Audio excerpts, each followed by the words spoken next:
Κάτι ακόμη σχετικό με τη διαδρομή μεταξύ των σταθμών 4 και 5. Πιο πέρα από το μονοπάτι που σας ανέφερα, υπάρχει προσέγγιση στη γραμμή των συνόρων με Βουλγαρία.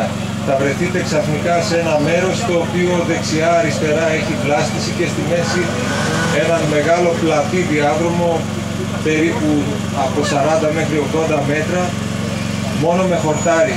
Στο βάθος θα δείτε μια μικρούλα άσπρη πυραμίδα, όπως τις αποκαλούν σε αυτή τη γλώσσα. Είναι το σημείο, αυτή η πυραμίδα γράφει τον αριθμό 148. Ακριβώς φτάνοντας στην πυραμίδα φεύγεται αριστερά, ξαναμπαίνοντας μέσα στα όρια της ελληνικής επικράτειας ξεκάθαρα. Αυτά τα λίγα 100 με 200 μέτρα βρίσκεστε ακριβώς πάνω στο σύνορο Ελλάδας-Βουλγαρίας. Προσέξτε.